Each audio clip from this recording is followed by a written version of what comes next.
catch me on the run, cause I'm gone, yeah. I blaze trails, set fire to what's behind me. No, I'm never looking back, I'm on the run. I could only ever be what I'm made to be. It feels good when I'm living on the edge. Watch me now, go like thunder, gonna sacred ground.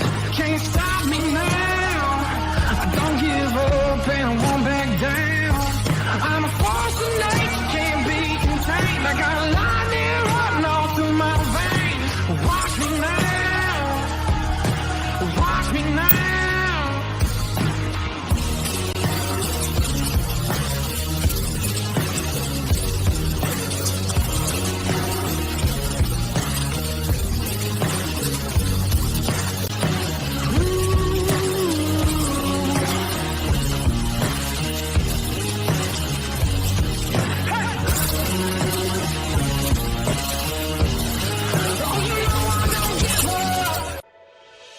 Hi, I'm Wyatt Milam. I'm from Canova, West Virginia. When I'm back home, you'll find me at my local Par-Mar store. We have that gold and blue pride at your local Par-Mar store.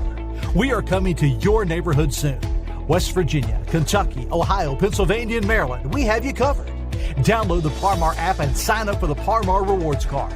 Food, gas, groceries, and more, we are gold and blue proud, and we are Par-Mar stores. If there's not a Par-Mar store near you now, there will be soon.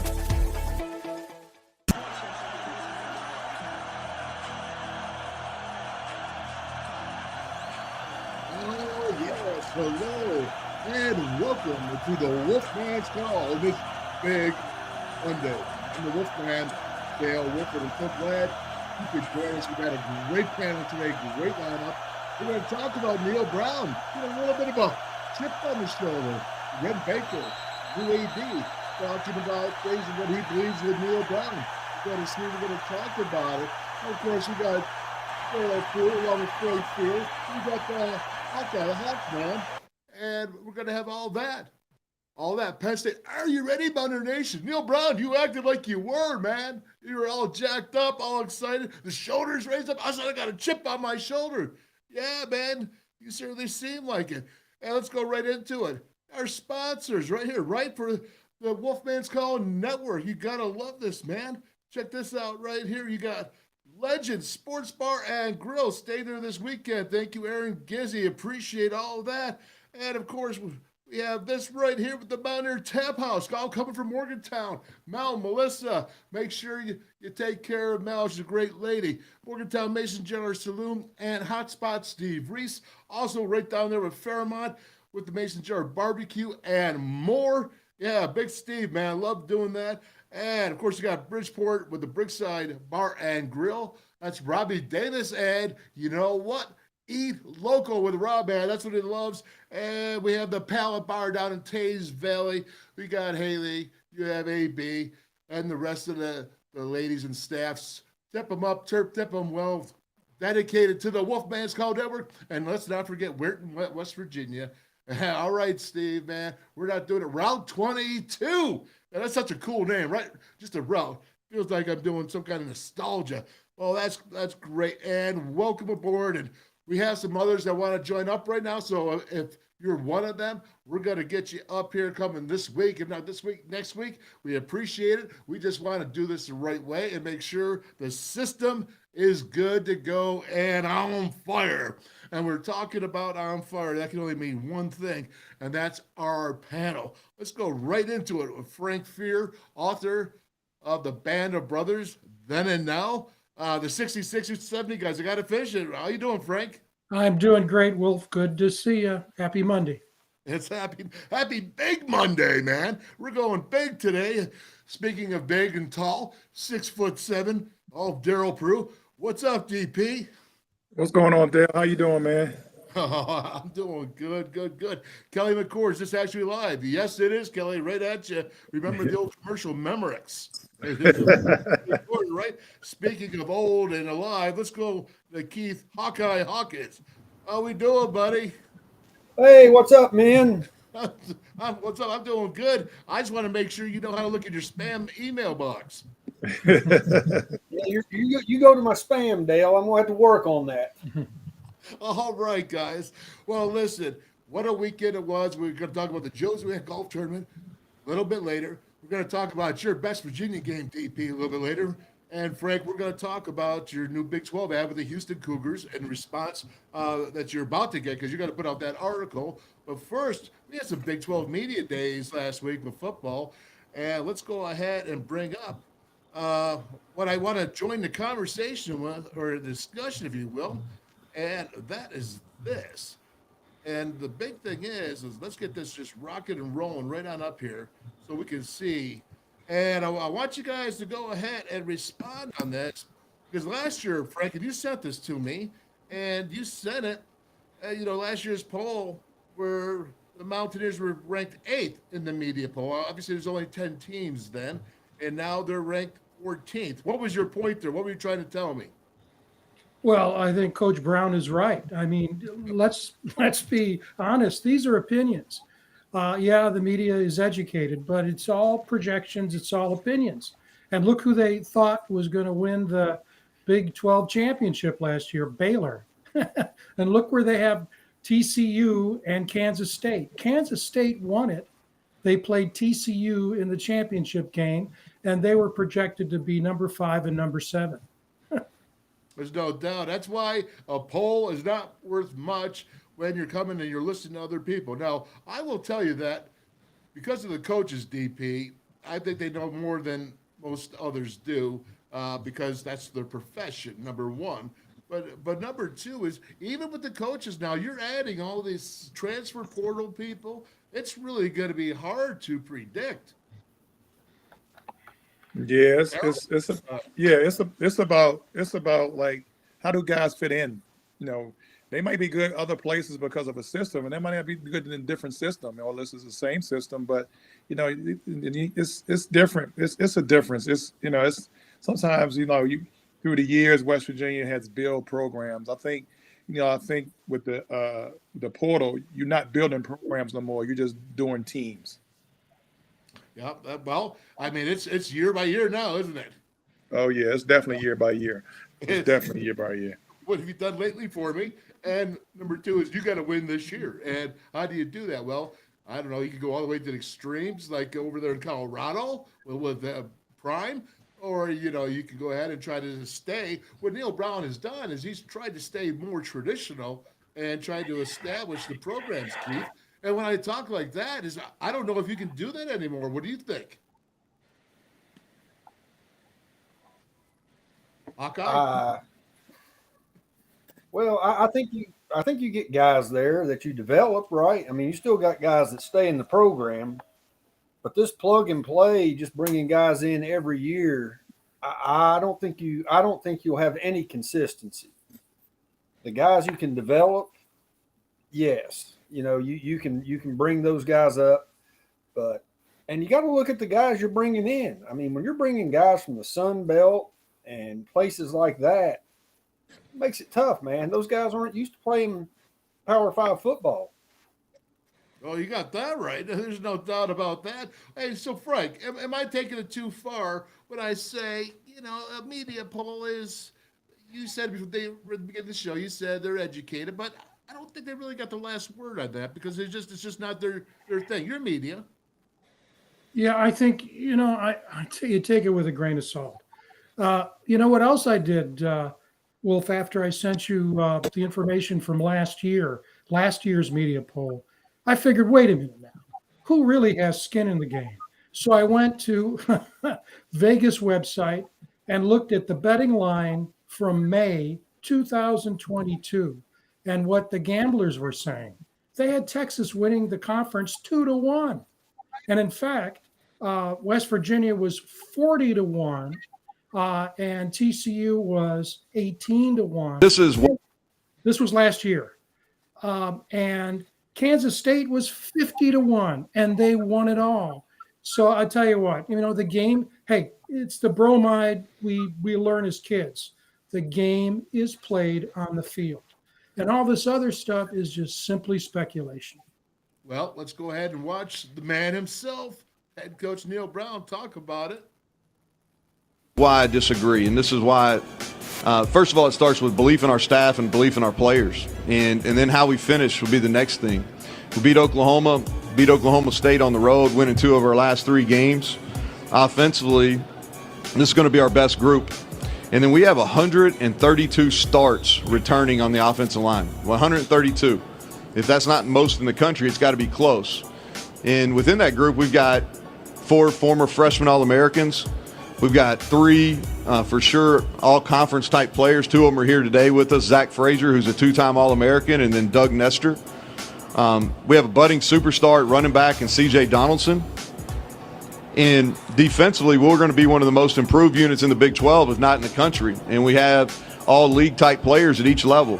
And those guys are here today. Sean Martin at defensive end, Lee Koba, who'll be one of the leading tacklers in the conference this year at Mike linebacker, and then Aubrey Burks at safety. And all 3 of those guys are here. And we've added talented experience in the secondary through the transfer portal.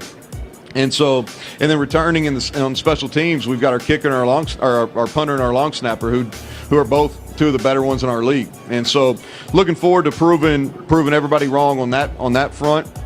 And we won't finish there. Well, let's go right to you, Hawkeye, because I know you got an opinion on this, the transfer portal. I kind of like seeing him all bowed up in the chip, though. It's like he's got some fight right there. Well, what do you think about what he just said? Well, I think he's going to say the right things. You take the O-line out of it, 132 starts. We know what we have on the offensive line. Those guys are going to be good. But after that, we don't know what we have. We've got a young receiving core. C.J. Donaldson, he may hit that sophomore slump this year and hit the wall. We don't know who our starting quarterback is. We've got 2 good QBs, but no playing time. Defensively, I think it's a big question mark.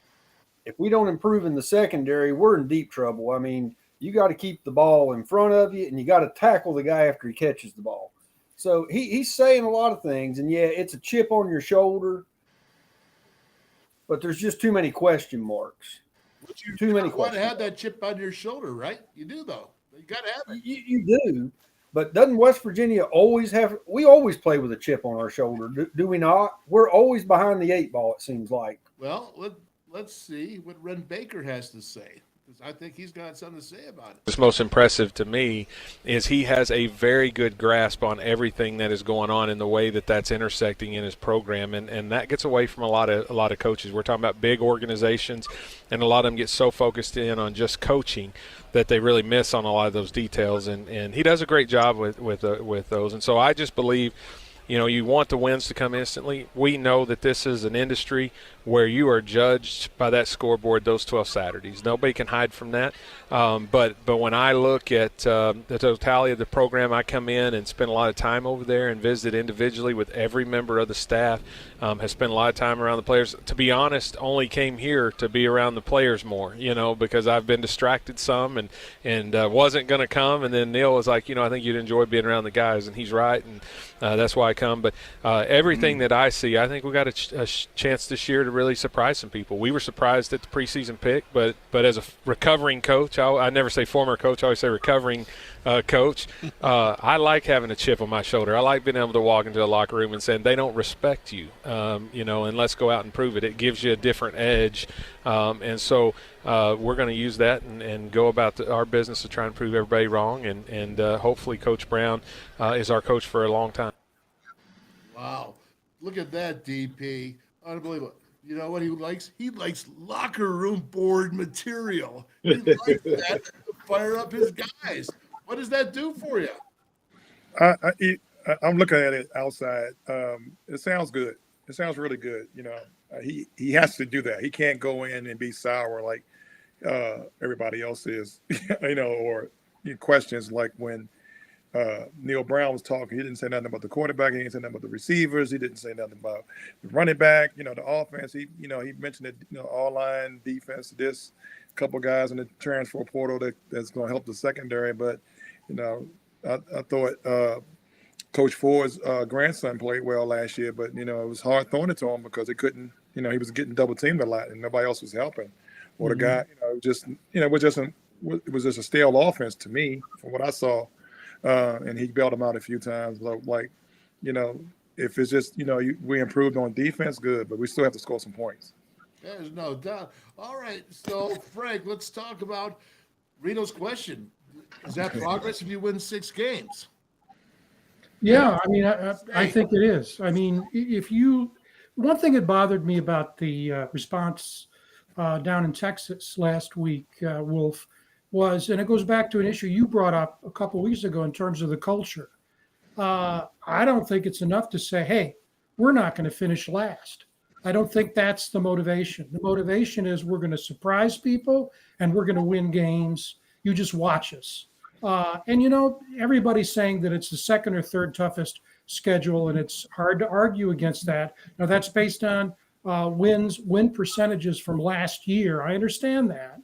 But it is a very, very difficult schedule, probably too difficult. I don't think that Baker's going to want to see that kind of schedule in the future, and neither is Brown, whoever the head coach is. But if you have if you're 6-6, you're going to a bowl. And you know that there are some pundits out there that are saying West Virginia could be looking at a 1-11 season, beating Duquesne, and that's it. So, you know, the game is played on the field, but would I be happy with 6-6?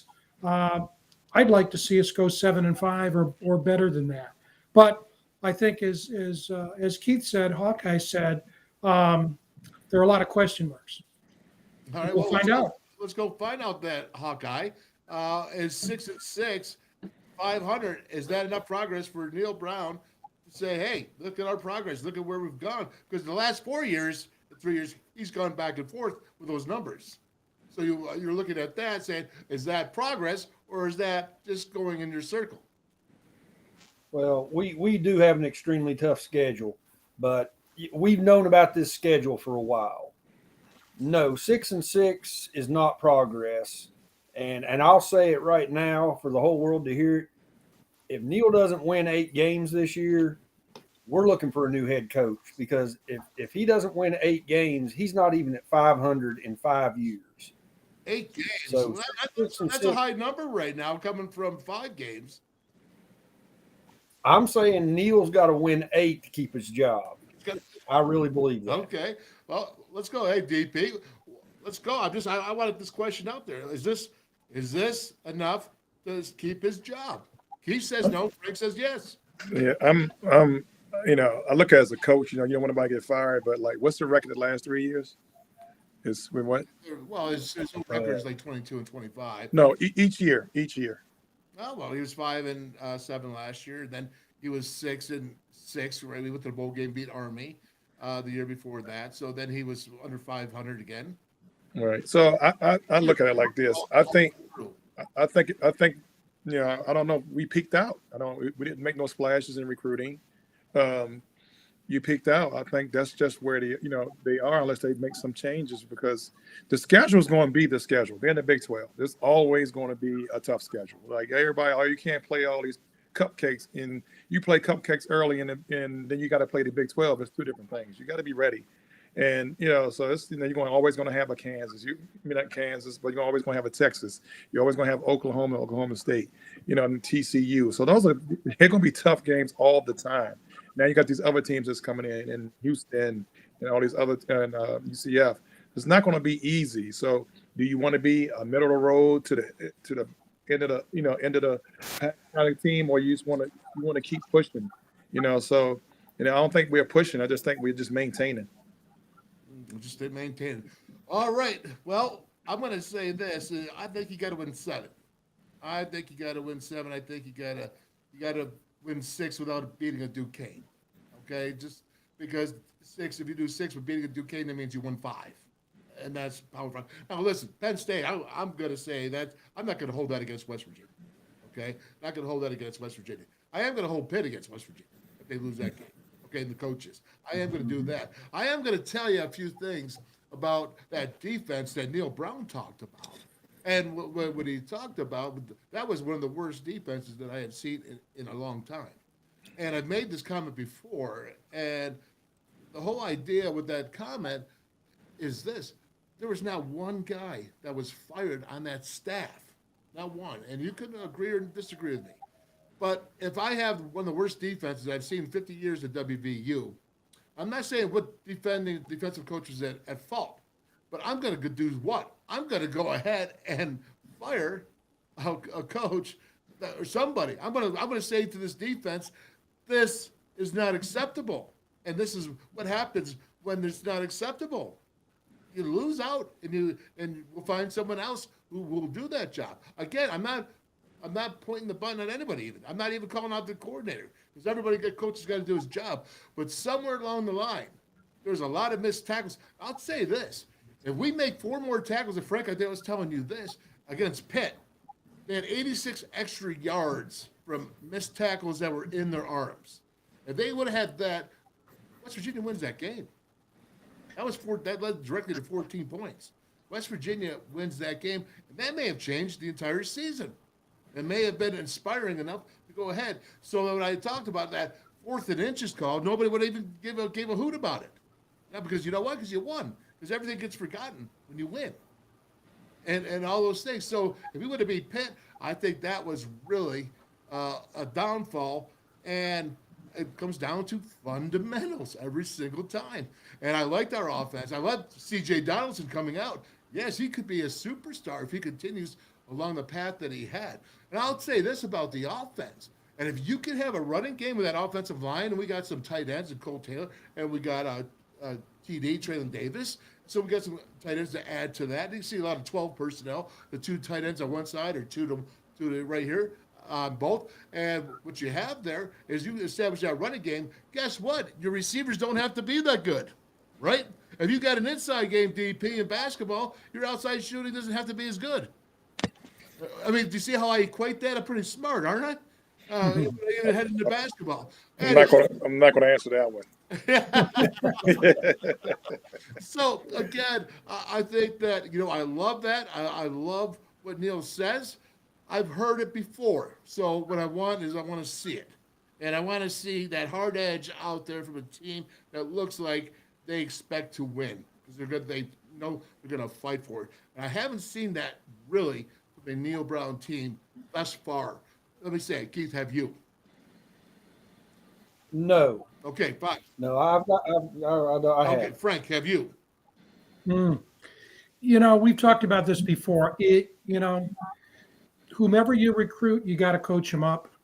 Mm-hmm. And there are questions about that. And so you need to see progress with respect to players playing better than they did before. But look, Donaldson came out of nowhere. So his big issue this year, to avoid a sophomore slump, is teams are going to be prepared for him this year. And the other question is whether or not they're going to go back and forth at quarterback using a dual approach. But anyway, my thoughts. Well, and the best thing about that, let me just say this. If you have a very good offensive line, and even if they know you're going to run, it doesn't matter. That's right. You know what I'm saying? Because they're going to eat you up anyways. He's saying, it's funny because he said, Neal, I forgot about it, but he's got 4 freshman All-Americans. When you actually look at that with Wyatt and them, and last year it was Remus, Thomas. So again, as they have the stock. I just saw this other thing though. They came out with like the most missed assignments, top 5. I'm not sure. That's why I didn't hold it up there because I can't prove who this organization is, how accurate they are.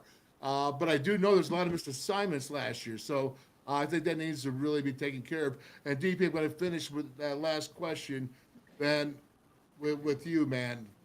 Exactly what I just asked them all. What do you think? Okay, give me the question again. Well, I think you're paying attention right now. Yeah. But, all right, we're going to move on. So basically, we're going to go right to the Houston the Cougars there. And Frank, you have a story that you're coming up with. You're going to release it after the show. Yep. And the article, and you did one against UCF, and you want to talk about the Big 12 and the addition. And you heard this weekend, you heard the commissioner talk about all the new teams in the Big 12 and what they're losing with Texas and Oklahoma. And, of course, he's got to get a positive spin on it. But again, let's go ahead and let's start off. Let me get your thing up so we can talk about it. Now, this is just the front page of the article, so Yeah. it is much more, but it is on college sports, right? But what's the website for that again? The sports column, all you got to do is just Google the sports column and you'll find it there. And there you go. And last week we talked about UCF. And this week we've got an article up on the Houston Cougars. One of the things, Wolf, that I find interesting, and I understand where most fans are coming from. One fan got in my face and said, wait a minute now. You're a Mountaineer. What are you promoting UCF for? I'm not promoting UCF. What I'm trying to do is get, as a fan, informed fan, trying to get a better sense of who these schools are because they're not Power 5 schools. And so I learned a lot from doing the research on UCF. I did not know, for example, that UCF is the only school in NCAA history that's played in all 4 NCAA divisions. They did, from D3 all the way up now to Power 5, the bowl championship division. That's great, and they've only been playing football since '79. What I didn't know about Houston, and it's in that indentation you're showing, is the third time is the charm. And what I mean by that is that twice the Houston Cougars have been denied admission to the very conference that admitted them on July 1. When the Southwest Conference went away back in the 90s, the Big 12 took schools like Texas Tech and Baylor, Texas and Texas A&M, but there were 4 other schools in that conference, and the Southwest Conference was a major conference. It would have been part of what we call now the Power 5. And so Houston had to go to another conference. It went to Conference USA. And the other schools went to the Western Athletic Conference. But the thing that strikes me about Houston, and they're also a newbie.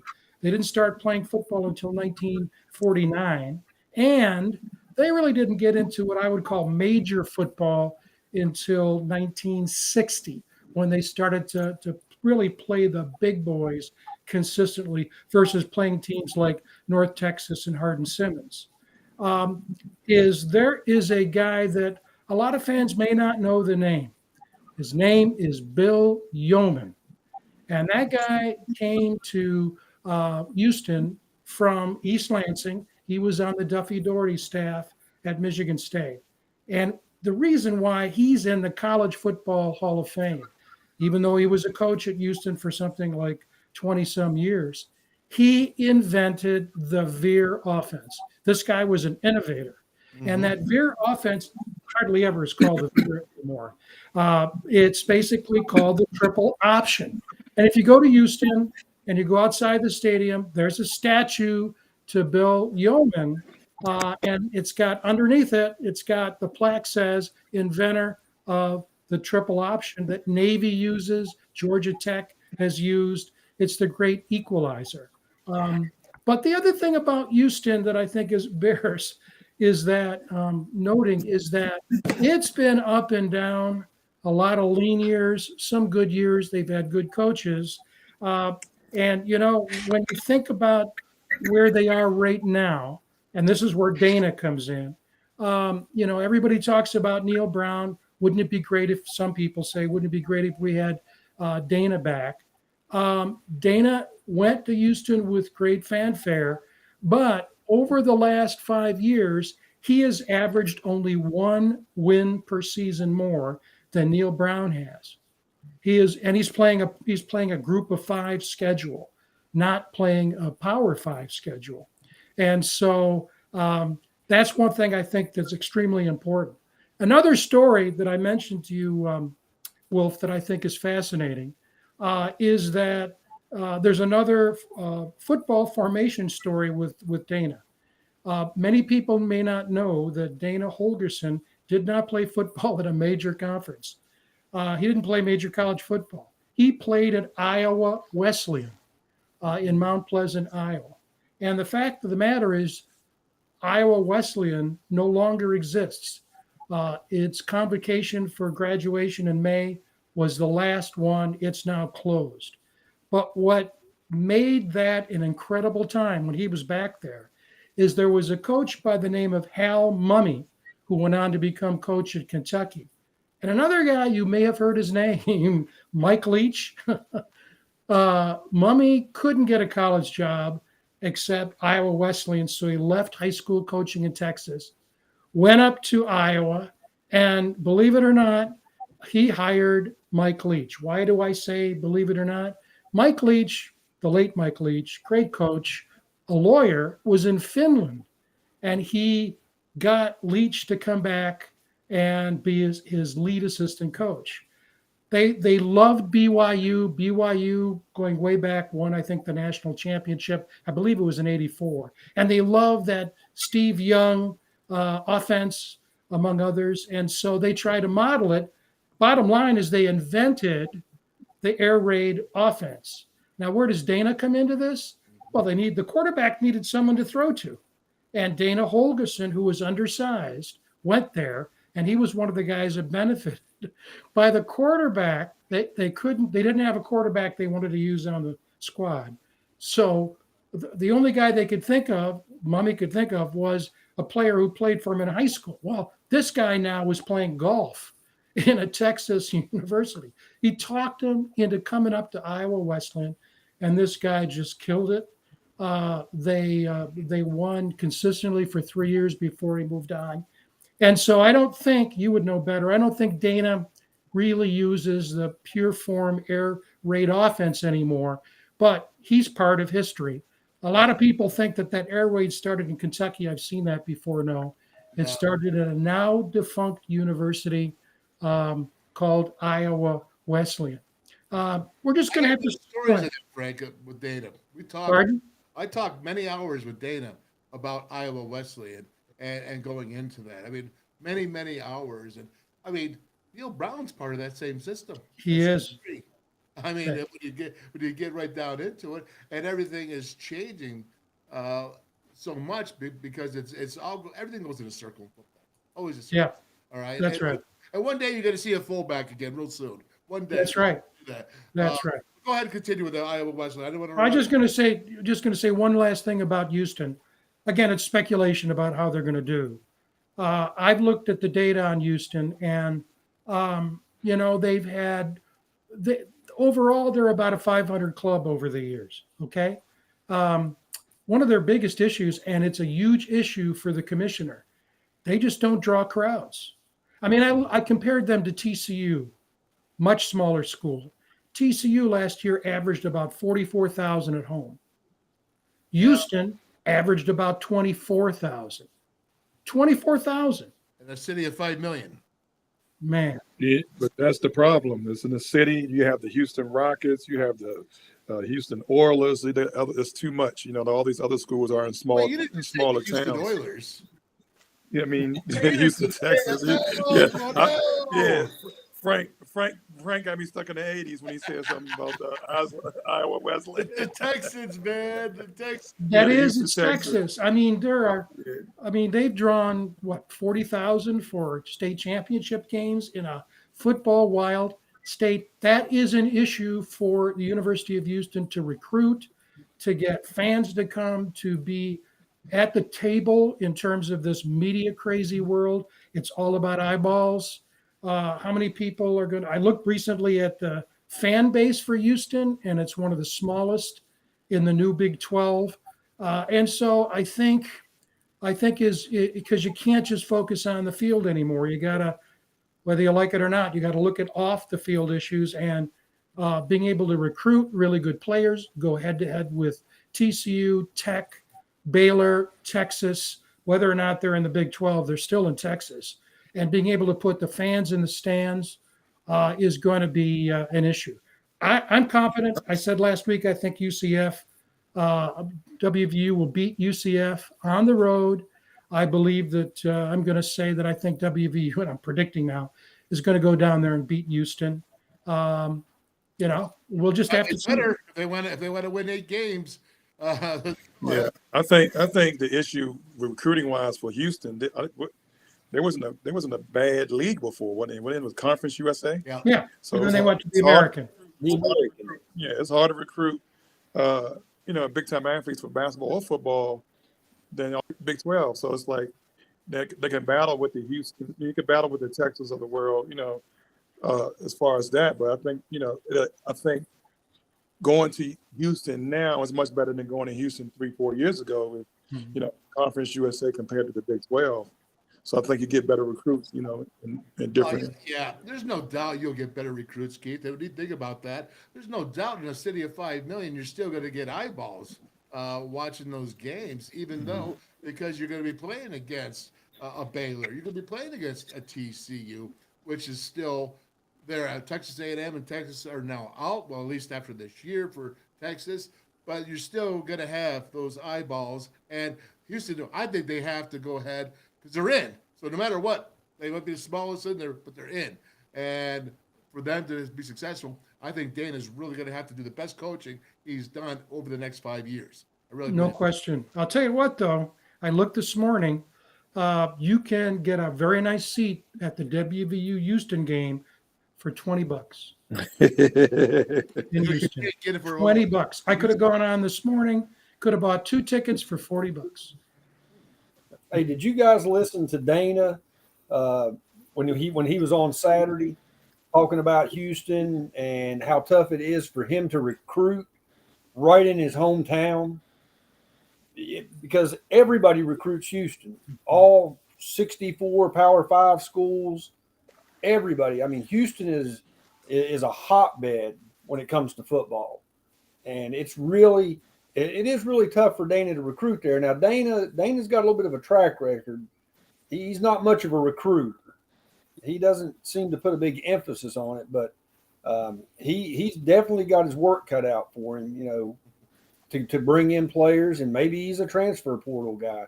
I don't know, but Houston's going to have challenges. Well, big challenges. Let me just say this. When you say, how hard it is to recruit, this is Dana saying how hard it is to recruit his hometown.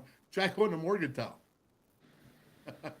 Yeah. Try recruiting in West Virginia if you want to know how hard it is to recruit. And they're because of the population.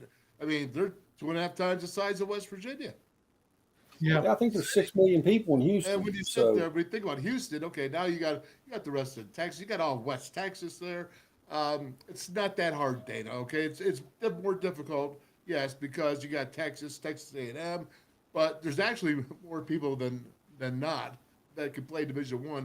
They're the number 1 state. It's Texas or 2. It's either it goes back and forth between California and then Texas, who develops the most Division I players. So again, I'm not feeling too sorry for Dana and or the $5.5 million he's been making for the last 5 years. Have y'all seen a high school football stadium in Texas? I went to Dallas. Yes. Death Star. I can't remember the name. And an AAU tournament. They had like 5 basketball courts in there. It's like in one high school.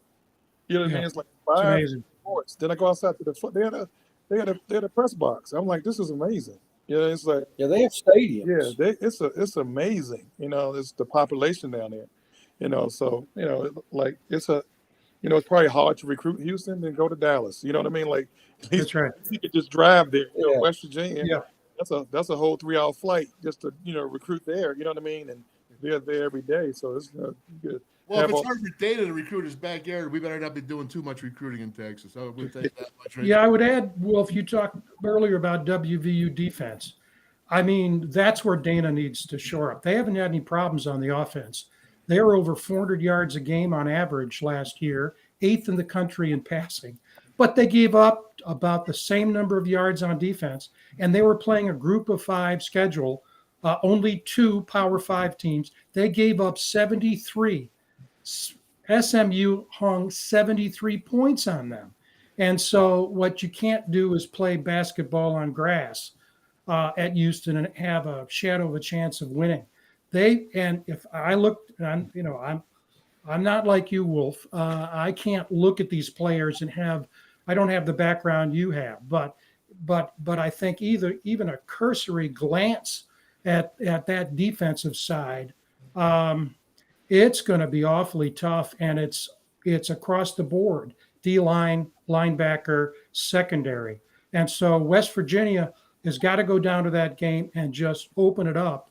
And hopefully our defense will improve. But that's the issue for Houston: improve defensively. Period.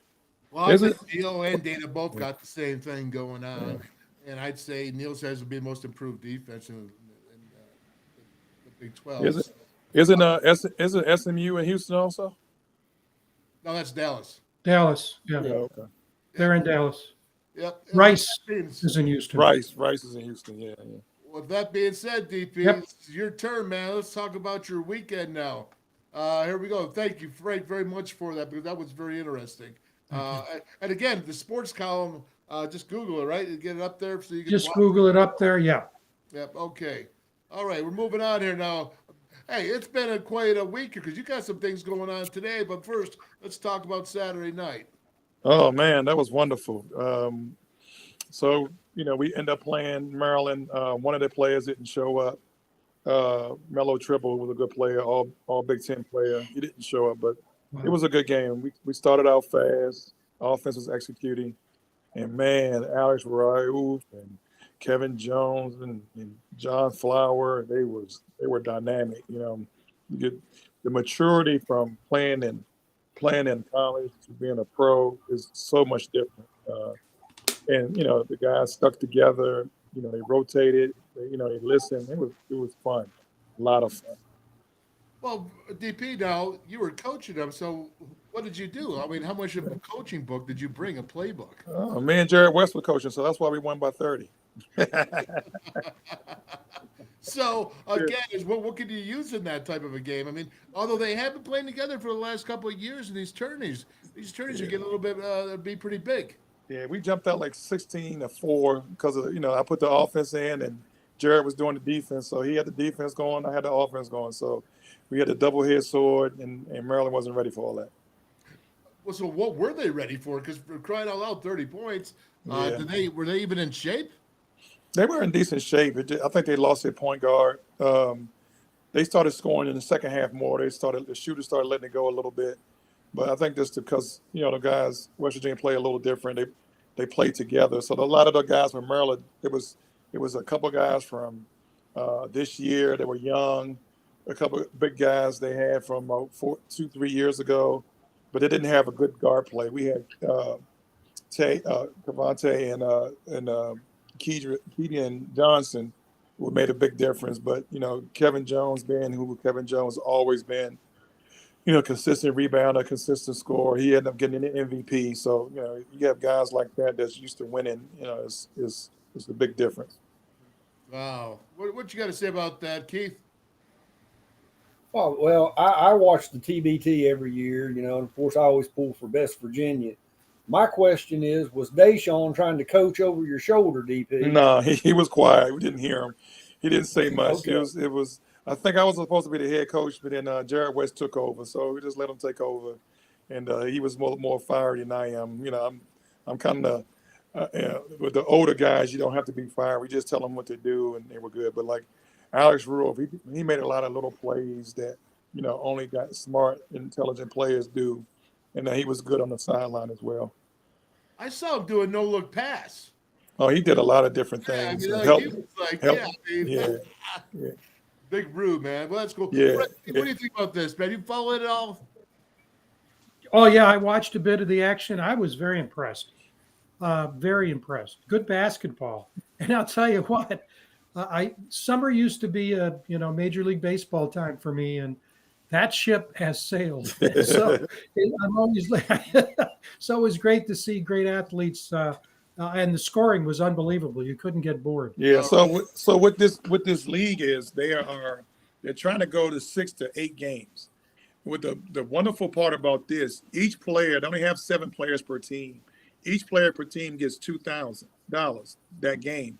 If you win, you get $2,500. So it had a little bit more of a incentive. So now it's fun and it's competitive. So they're trying to add more games and stuff for next year. In this little time now where there's no football, there's no basketball, and so next year we're trying to try to play Pitt, University of Pitt, and alumni and Marshall alumni. It's entertaining, man. Yeah. That's what it is. I watch it all the time, follow it. Okay, so let's go. You're at Team Toothman Ford basketball camp. You were doing that on Saturday. Now you're down here working with kids, free camp. Go ahead. Oh man, it was fun. We had 54 kids this morning for the younger group, and so this is about 20, 30 girls. The same about the boys. It was wonderful. They all smiling, learning. Then we had the high school group come in at 12, and there was about 20 to 30 of them. So it was wonderful. But yes, there was some dynamic young 8th grade girls that were playing. They had size, they can shoot, they had a good feel for the game. So it was good. I was working with the girls mostly today, but there were some dynamic girls that was playing against the older high school girls, and there was a AAU coach there egging it on. So it was fun. It was fun. Oh, good deal. I'm glad you do that for the community, DP. Even though you now live down there in Virginia, D.C. area, always there coming back and always helping out your alma mater and the people of West Virginia, which is just absolutely huge. You're going to stay with this West Virginia thing, right? Me and Jared, we're politicking for it, so we'll see how it goes. Politicking. Well, let me help you politic then. Yeah, maybe next year.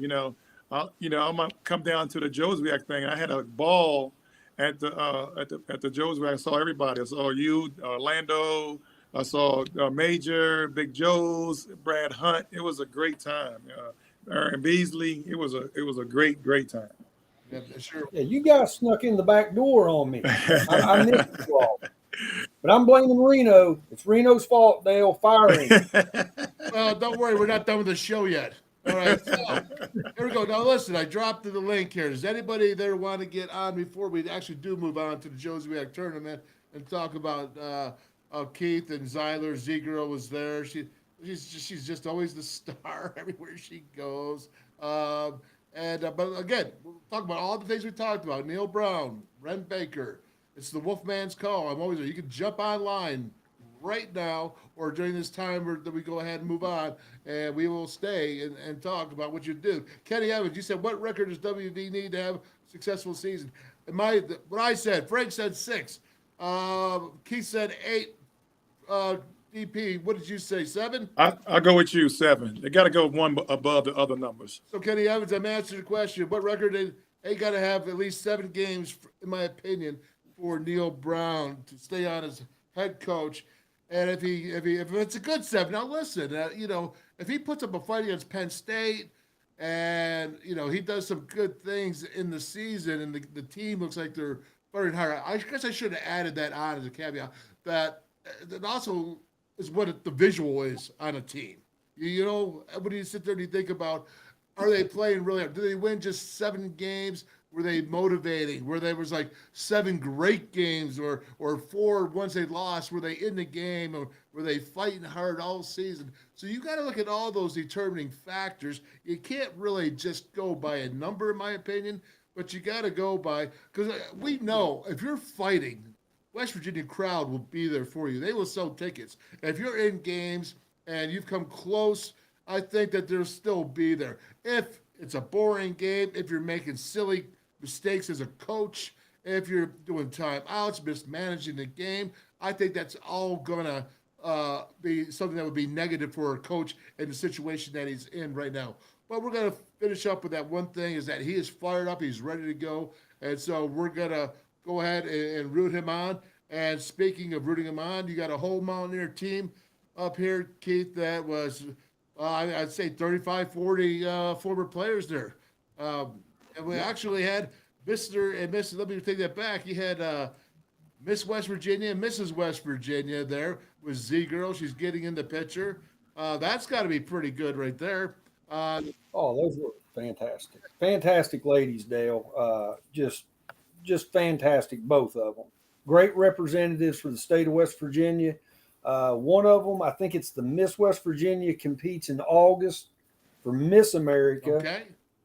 And Mrs. America is competing in Vegas in July for Mrs. America. So, I've got my fingers crossed for both of them. Both fantastic ladies. Yeah, absolutely. And, did you get to see them? I think you did too. Darryl Prue. Oh yeah, I took a picture with one of them. I don't know which one is Mrs. or Mrs., but I got to take a picture with one. So I felt pretty good about that. That's no doubt about it. Well, you know what, Keith? What was your overall impression then with the players that I don't think you've been to the Jozwiak Golf Tournament before, but there's quality players. Look at this. You got a Beasley there. You know, I mean, it's a who's who. It is, Mike, you know, and these. Excuse me. Yeah. We got Bees and Mike there. These guys are fantastic. I mean, it's an opportunity for them to come in and interact with fans because, of course, you know, people pay for their opportunity to golf with them, and they're just down to earth guys, man. They let their hair down. They can just be themselves for a few days. They tell stories, you know, and these guys, they've got so many stories, man. I mean, you just spend the day laughing, hanging out with them. Yeah, you sure do. And you see Peacock here, Chris Peacock. I start laughing when I say that. And then you got Quincy Wilson to round it off. I had the picture with you and me, but I forgot to put it on. So, Bubba Z girl there, and all the people that she saw, and you stayed for the after party as well. Yeah, well, of course, you know, me and you got to hang out for quite a while. We stayed in the air conditioning. We were probably the only smart people there. But yeah, we went over. Where was that at? The Legend Sports Bar and Grill. Hey, they are one of our part of our network over at Lakeview. Aaron Gizzy. Yeah. Oh, I know. I was thinking about the after party. Was it the lake house we went sure to? Was. Okay. Yeah. And that was a good time. Now, of course, Zoller, she had a great time. And do you remember seeing her and Beasley out there square dancing and flat footing? Oh yeah. Sure All did. right, so that kind of tells you the atmosphere. You know, I think Boom Boom got up and sang. Freddie Smalls, Boom Boom, yeah. Yeah, and that's another character. You ever get an opportunity to spend some time with him, I highly recommend it. Well, here's the thing. Here's the great thing for all of you guys is that and DP came and we took him up there on Thursday night. He stayed for Friday before he had to go down to Fairmont. But all these guys, it doesn't matter. DP, if you wear the WV, right? I mean, you felt like you were totally accepted right there. And, you know, it just felt like the old days. It felt like I was on the football team, like we was all teammates. It's though Jozwiak was only a half a year here because when I got here, he was going into January, and after January, he was getting ready for the draft. So, you know, getting to see him, he hugged me and got my shirt wet because he was so wet, sweating and dancing around. But it was a great time, and big brand hunt, you know, with Freddie. It was it was just wonderful. It was just felt like I was a part of the team. Yep. So it looks like we're going to head back here a little bit. This is Shannon. I think that's your buddy, Keith. Houston will be selling more tickets this year, probably because they're playing Texas teams. So the away teams will help them all sell some tickets. I guess that would be good. Why? Because, you know, families go to that and people are interested. And if you do play it, yeah, I think you're right, Shannon. What do you guys – go ahead, Keith. I'll let you in on that one. Yeah, I think they'll see an uptick in ticket sales, bringing in the bigger schools, and I don't think, you know, that they have a lot of history of playing Houston or playing like Texas, Oklahoma State. So kind of like when West Virginia went in, you know, everybody was really excited to see these new teams that we didn't see on a yearly basis. So I think they'll put some people in the seats. Now, you know, will they consistently keep people in the seats as the seasons go on? I don't know. Maybe you should get them on get the University of Houston on the restaurant and bar thing so you can advertise for them, Dale. Well, I'll tell you what, we call this the WolfMan's Call Network, man, because we're rocking and rolling. And if you want to rock and roll with the sports column right there, go ahead, QR that baby, man, because Frank's on there. It's for anyone that wants to go and put an article up. The Band of Brothers, Then and Now is on there. That's the 66 and 70 guys. Let's not forget about that, because sometimes we forget about the awesome book that you have. And I know I got a copy of it here somewhere right here. Yeah, there we go. I know I was there. The Band of Brothers, Then and Now. Pick it up. Go ahead, QR that code, man. And you can go ahead and see all that Frank is doing on there, because not only is Kitty right, the authors of the books, he's a doggone historian. And he likes to know, you're kind of like the cat that might be sometimes really too curious there, Frank. I don't know. You better watch your back, man, because Hey, I got in trouble calling UCF a directional school, which is jargon in higher education, but it's any rate, yeah, I may be killed by a fan one of these days. But just going back to what Shannon said, I think she's right. And I'm taking this position.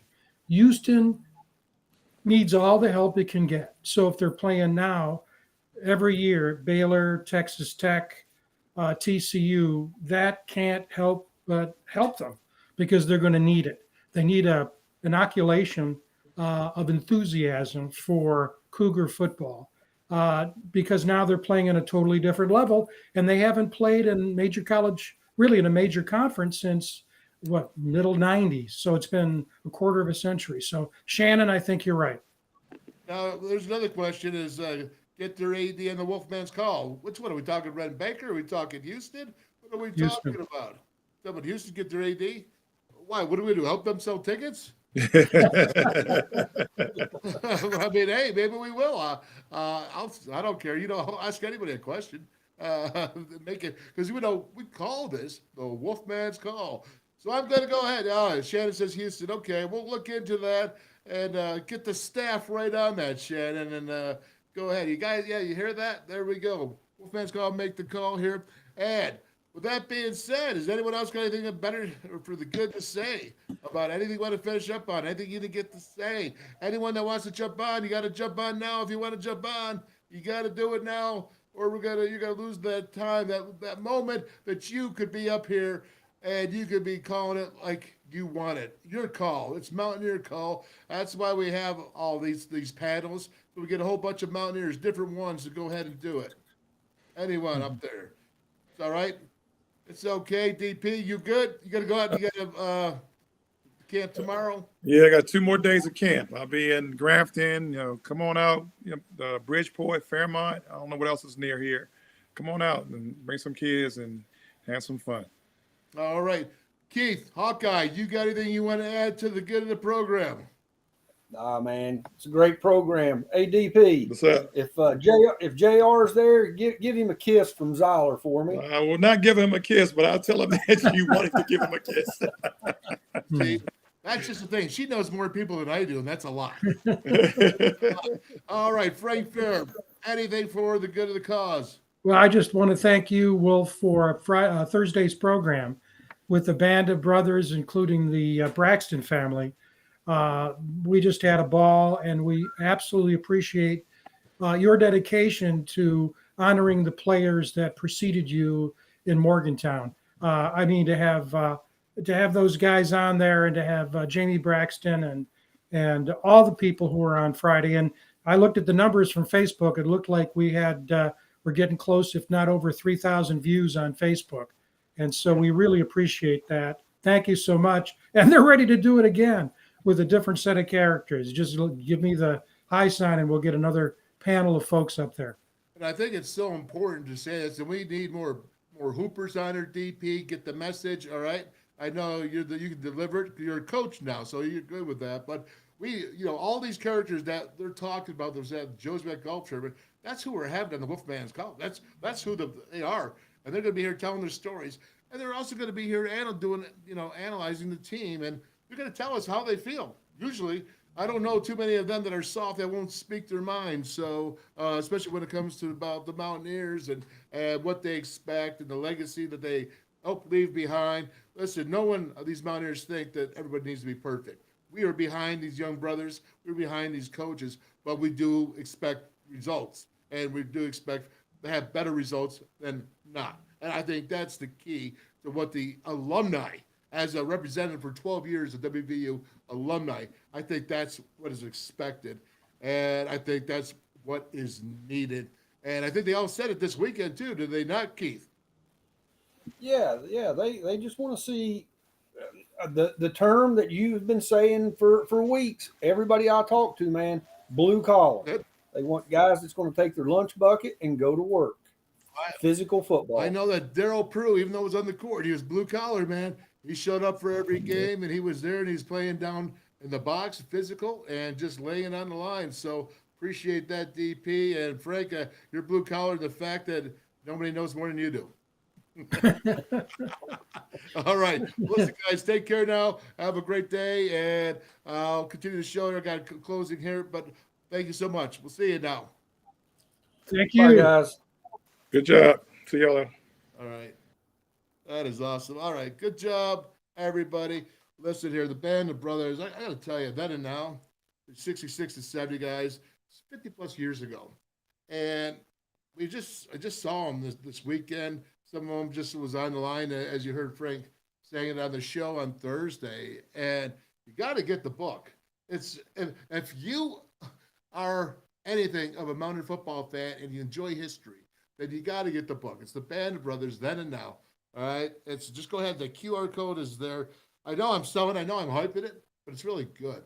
There's about 25 different former players that contributed at a time when you had your Carlins as a coach or your Bobby Bowdens as a coach, learning his craft. The great one, Bobby Bowden, learning his craft.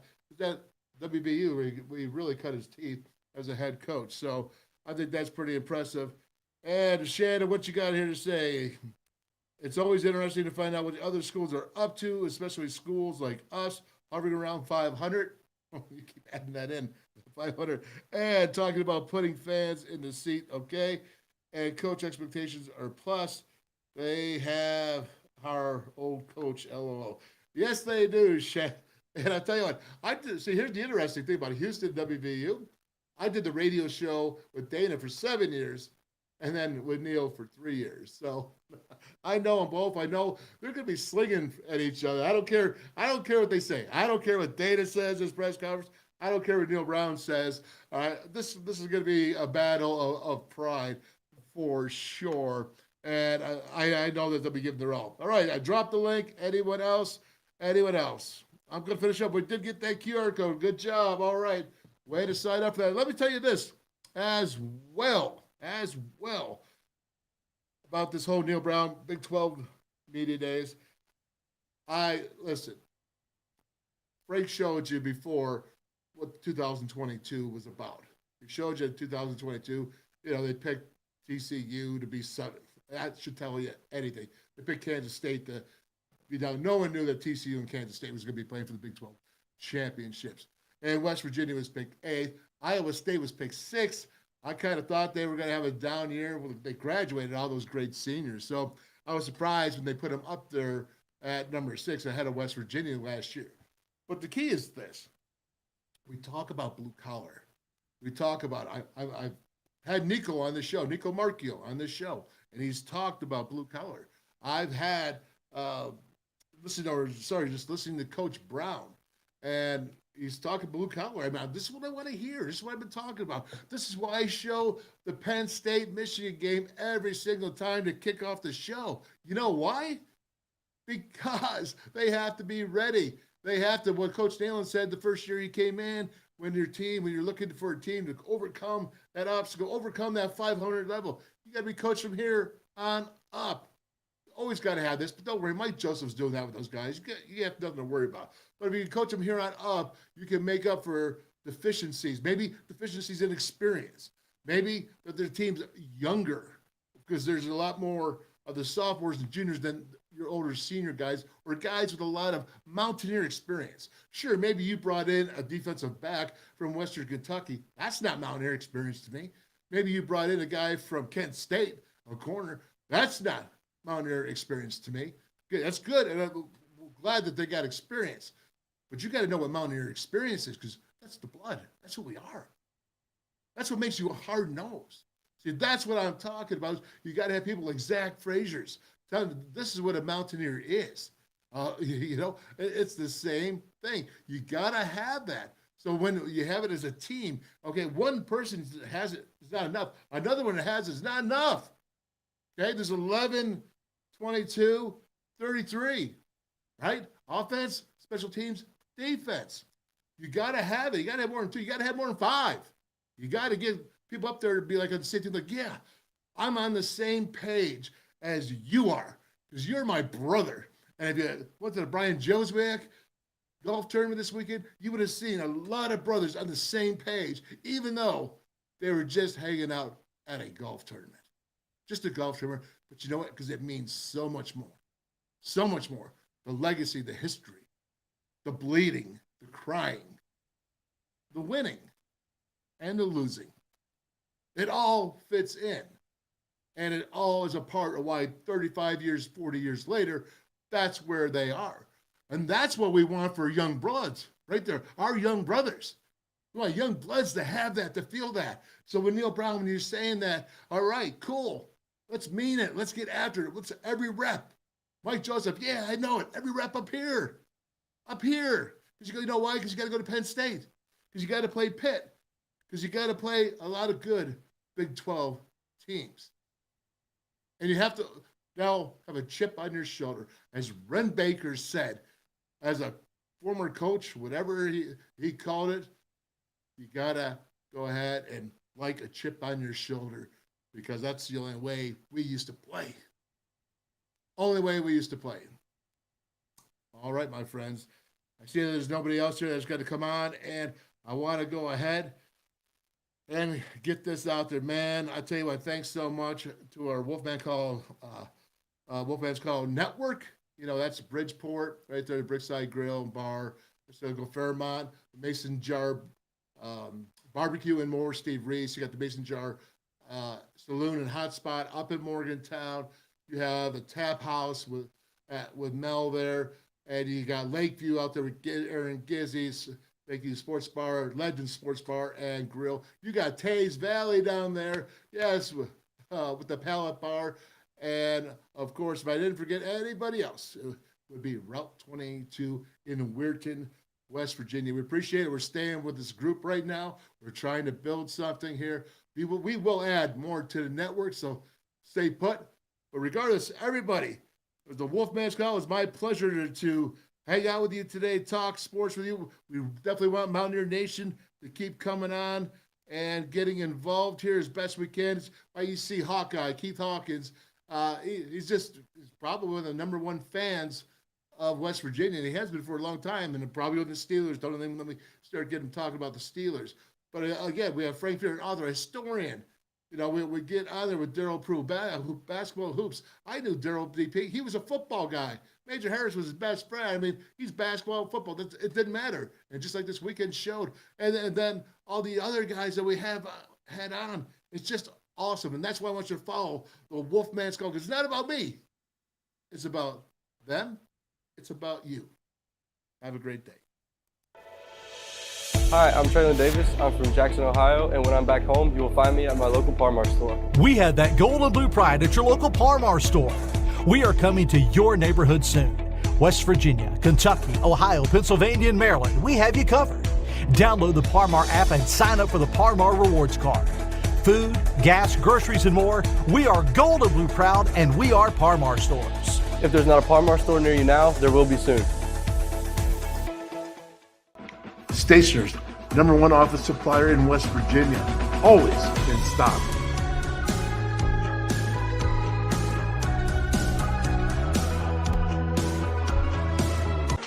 All many, the anywhere, anytime chargers, powering a connected world. Never buy AA batteries again. Rechargeable 500 times plus. Paul Mini AA USB lithium battery, as easy to charge as your cell phone. Sustainable energy. Stay charged. Go green, save green. Feel the power of Paul. Order now at paulmini.com.